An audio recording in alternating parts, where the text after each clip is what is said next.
Telangana vice president పదవి అనుకోకుండా ఖాళీ అయినటువంటి సందర్భంలో మరి తెలంగాణ వ్యాప్తంగా ఒక ఇంట్రెస్టింగ్ చర్చ జరుగుతుంది.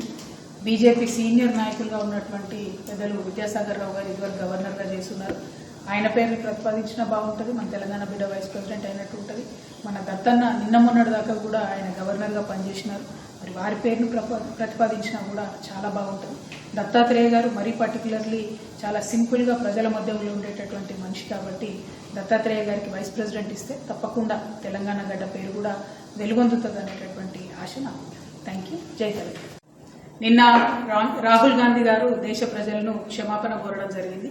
వారి క్షమాపణ వింటే నాకేమనిపిస్తుందంటే 1000 ఎలుకల్ని చంపినటువంటి పిల్లి కాశీ యాత్రకు పోయిందట పశ్చాత్తాపంతో. అట్లా ఉన్నది.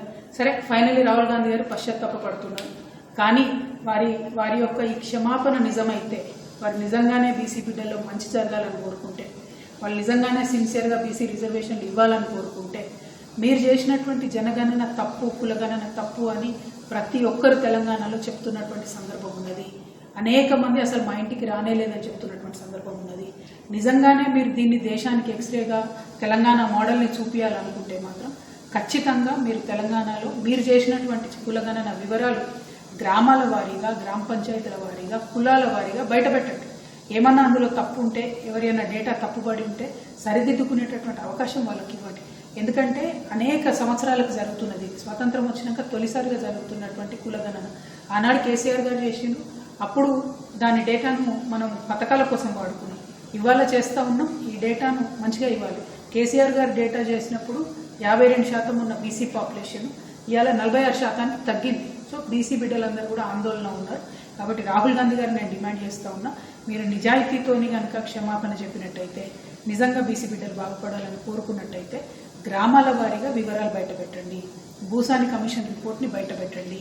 42% మీరు ఏదైతే బిల్లు పంపిండ్రో, ఆర్డినెన్స్ పంపిండ్రో, అందులో ముస్లింల రిజర్వేషన్ ఉందా లేదా అనేటటువంటి విషయాన్ని క్లారిటీగా బయటపెట్టండి.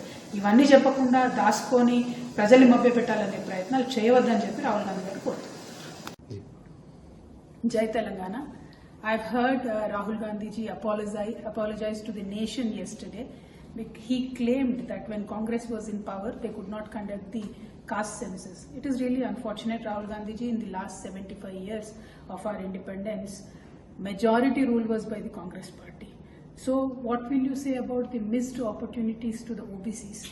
What will you say to all those students who could not go to the colleges they wanted to go? What will you say to all the youth who missed opportunities in government jobs? What will you say to all the OBC women who missed the opportunity to become a part and parcel of our justice system, our parliamentary system, our legislative system? So a simple apology won't do. Yet you have a choice to correct it.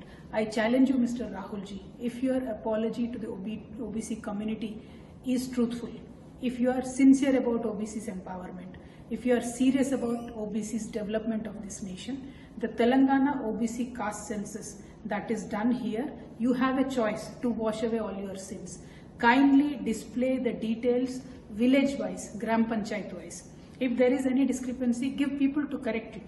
If you are sincere and if you are saying your caste census is a X-ray of Telangana or this nation, then you better do a proper one without correcting these discrepancies in Telangana. If you want to showcase this model across India, people will not believe you. And mind you, Rahul ji, Telangana people are very, very adamant people, very, very strong people. We will come and campaign against you in Bihar and across the nation. We will expose your lies. Thank you. Jai Telangana. మరిన్ని trending వీడియోల కోసం news 18 Telugu YouTube channel ను subscribe చేసుకోండి.